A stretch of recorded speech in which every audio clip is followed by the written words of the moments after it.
Hello, I'm Roy Greavesley, divorce survivor. And I'm here to welcome you to this taster webinar here at Roy University. I oversee the Department of Divorce Survival. I'm a divorce expert, having survived it myself.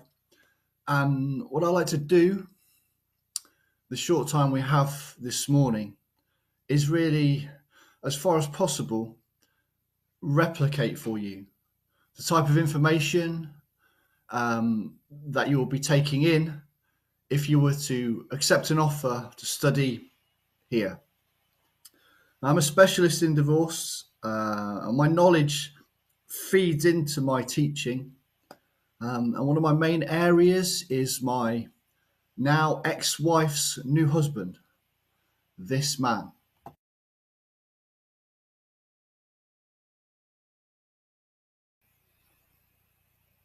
Gary, a tattooed electrician, fanatical Wolverhampton Wanderers FC supporter, known until the age of 10 as Gary Smith, whereupon he changed his legal name to Gary Molyneux Wolves Forever. A man who ludicrously claims to have attended every Wolves home game since the 1-0 victory over Plymouth Argyle on Saturday 23rd of September 1989. A man who is seemingly everywhere, driving around Wolverhampton in this van.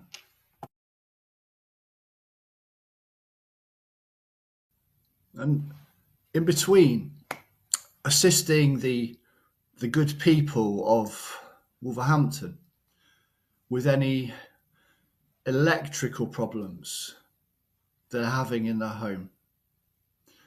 Gary emails me constant videos of himself having sex with my now ex-wife, Karen.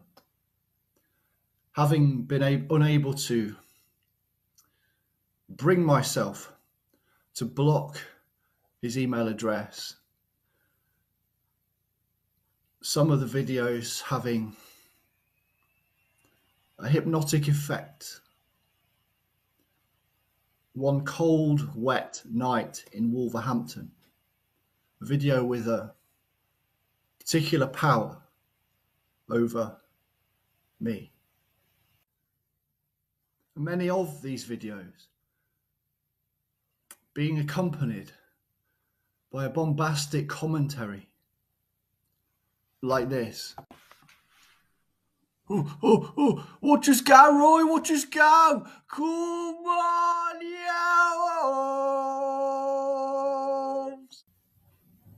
And you might think such a lengthy study would have brought me to a secure idea of exactly who this man is. And yet, in many ways, Gary simply defies meaning. Hence the title of this short webinar.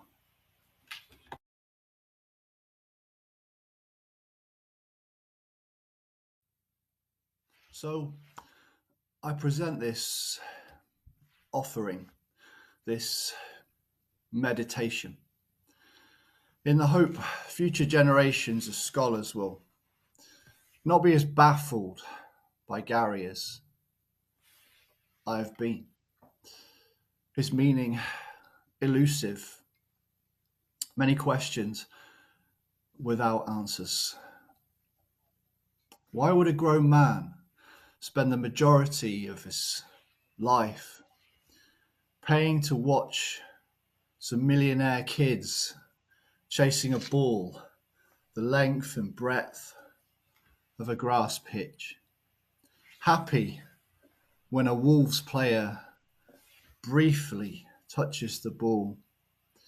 Unhappy every moment they don't. Cheering when Wolves score a goal. When Wolves win a game.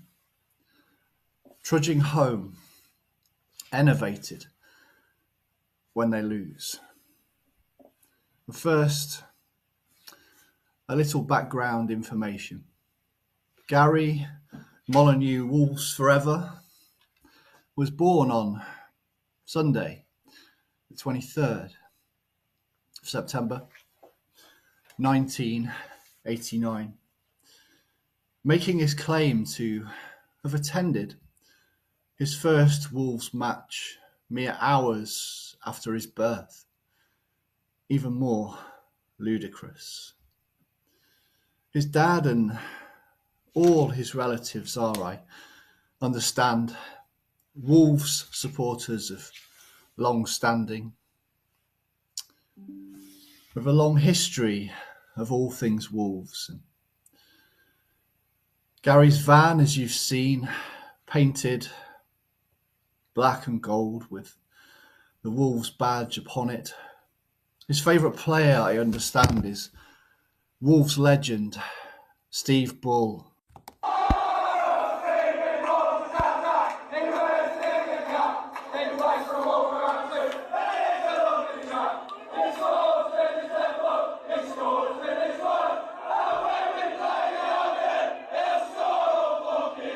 In November 1986, Steve Bull, who holds the top scorer record at the club with 306 ultimately meaningless goals, and also scored 18 futile hat-tricks, another club record. Gary is an electrician by trade, working solely within the 27 square mile area of Wolverhampton. So whatever else we're dealing with a man who likes football. So, having the time and inclination, I decided to explore all of this through the medium of drama. And I've written a play from which this webinar takes its title, Waiting for Gary. And in a moment, I will read the opening scene of the play. And in this scene, Gary meets a friend in a pub for a pre-game pint. Gary's friend's name is Barry. Do you think we'll win today, Gary? I think we'll win. We might lose. Or draw. It'll be one of them three, won't it? So there's a growing sense as they attend the football match, as they shout and exhort and sing, that the 22 players, the 3 officials, the 2 managers are simple chess pieces. They have no power to affect. The result will not be determined by their actions. As much as Gary believes himself to be part of it, he isn't. He can associate himself with the team, but he will never be in it. The players, cocooned in their millionaire bubbles, were they to meet him in the street, would not see or hear him. And yet the team is central, perhaps the core of his identity. Without Wolves, Gary is rudderless, adrift. Football provides meaning, yet in itself is meaningless. Wolves were defeated today by Tranmere Rovers. Who cares? It provokes an important question. What would happen to Gary if you took Wolves away? A question I explore in scene 2 of the play. And this scene is set on a planet, Earth, which has been taken over by General Zod. Zod, the star villain of Superman 2. Superman's intergalactic nemesis. And in this scene, Superman, still reeling from his divorce from Lois Lane, having been forced to give her that ice palace he made out of crystals, has disappeared, leaving Earth under the jackboots of relentless, psychopathic alien General Zod. Football has been vaporized. Zod has quite literally lasered football out of the minds and culture of the millions who enjoy it. Every football stadium now a cathedral, where every Saturday at 3 p.m. people are forced to attend public gatherings to chant the name of Zod. At each stadia, Zod appearing in hologram form, inviting citizens to kneel before him. And what is Gary's response to this world in which there is no play, no laughter, no joy, no sport, no entertainment?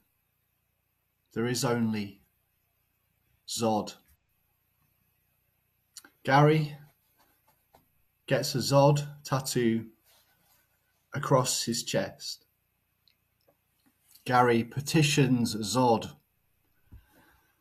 Zod has dismantled all apparatus of government, but he's left an email address. Gary records him a message and emails it to him. All right, Zoddy, how been you? Full respect and that. Can we get some entertainment? It's all a bit sludgy at the moment. How about a nice football match? Or what about a video of me having it off with Karen, my wife? She like you know, your pale translucent skin, your jack boots, your little beard. It's all there. And Zod never receives the message. The email address is not being monitored. Zod doesn't care. Zod soon tires of his daily existence, learning like so many before him that omnipotence is extremely boring. He begins allowing some small interactions with citizens. The next Saturday at 3 p.m. in what was once Molyneux, Gary's home from home since the day of his birth, Zod appears on screen in hologram form and commands questions or comment from his subjects. Who will dare speak to me? His voice booms across the continents. Who dares engage Zod? He's met with silence. But suddenly, amongst the billions, standing cowed in their fear, one man raises his head. Gary. Gary in full Wolves home kit, shorts, shirt, boots, socks, steps forward and approaches Zod. Why are you dressed this way? Zod demands immediately. Are you a child? Gary laughs nervously. He explains football is his life. Without football continuing to be played,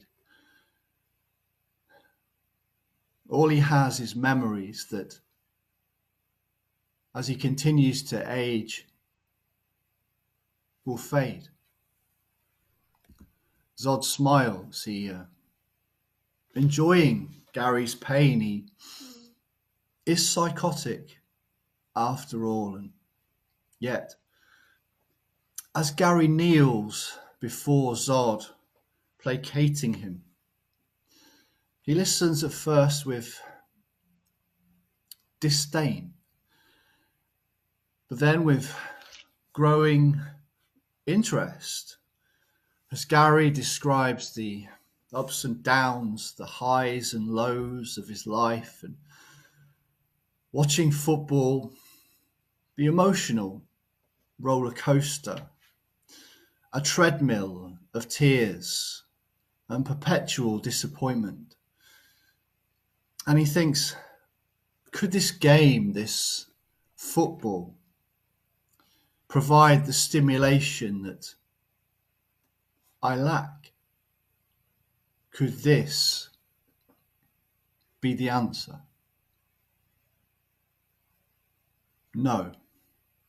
Gary is vaporized into a pile of ash. The next person is called forwards.